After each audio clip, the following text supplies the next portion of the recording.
How far would you go in testing? Will 13 be an unlucky number for Android users? And why does it worth to pre-order the Google Pixel 7 Pro? These are some of the questions that we will answer today, but before that, if you haven't checked out the latest video where we had some useful topics for those who are at the point of choosing the phone. Hi everyone, I'm your host Gordon MC and you're watching GizChina News.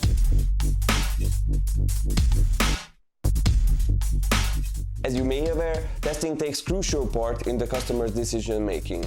Before the Web 2 started in the 2000s, testing was only the privilege of journalists, researchers and professionals.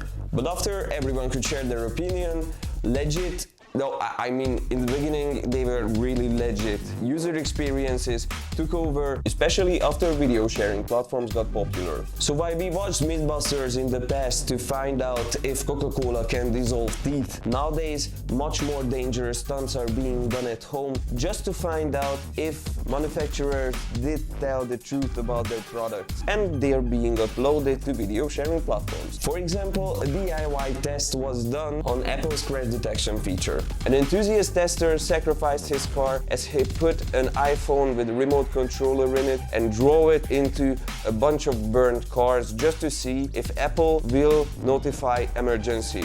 Which it did, so that's a good thing. Another tester wanted to see what happens after Samsung Galaxy S22 Ultra and iPhone 14 Pro Max are being frozen. No, I mean literally frozen. And he didn't have to be an Adam Savage to tell that after the test, the Samsung S22 Ultra didn't have any problem, while the Apple's model did have some damage in the speaker. So overall, 1 point to Samsung, 1 point to Apple, and 10 points to Gryffindor.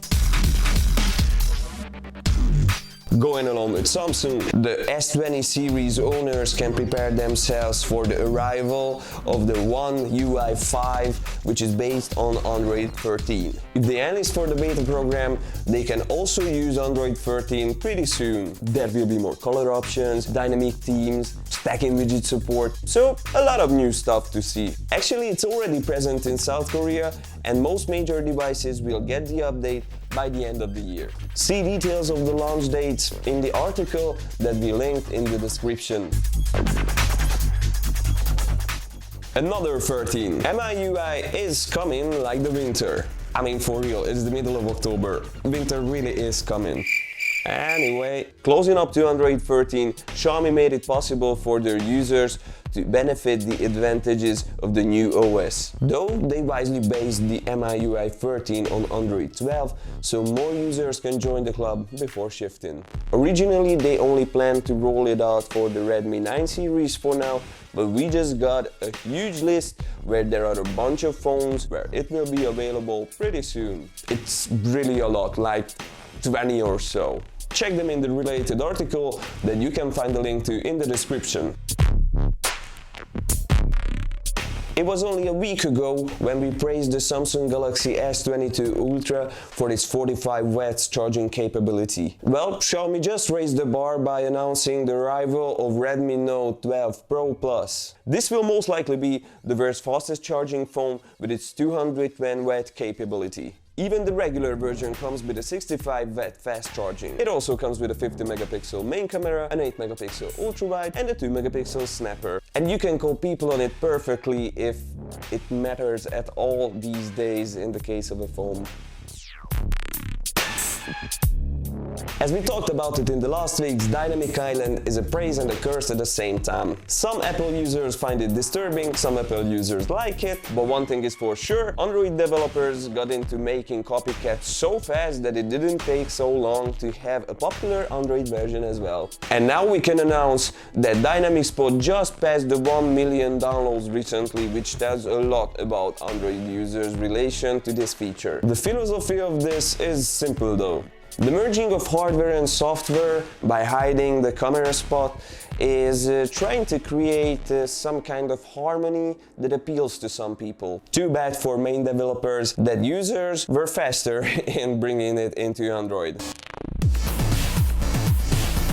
Good news! news, everyone! Pixel 7 is here. Google's phone took a long way since its first edition, and now the Pixel 7 just got revealed. As Google is trying to appeal to new users, they figured out a giveaway program for those who pre-order the Google Pixel 7 Pro. And the reward for their curiosity is a Pixel Watch. The sales will open on the 18th of October for the phones and on the 4th of November for the watches, so that leaves you some time to think about it. I don't even want to keep you up.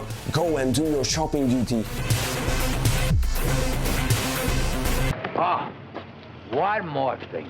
If you wondered lately what could be the most powerful phone processor, let me clear your doubts. It's the Dimensity 9000 Pro, and it sent 9 Snapdragon 8 Plus Gen 1 flagship phones to lower parts of the chart. It has one quick Cortex X2 core running at 3 GHz, 3 additional A710 cores running at up to 2.85 GHz, and 4 Cortex A510 power-saving cores running at up to 1.8 GHz. Even I have less performance on my PC. Dimensity 9000's other cool thing is that it's one of the first that it uses the new 4nm technology. So I don't know what will they put it in, but I want to edit my videos on it. That was it for today. Thank you for choosing us again. We are still a fan of the subscribe button, so if you feel the same, we're thankful for choosing the click. Read detailed versions of our news in the description, and I see you next time.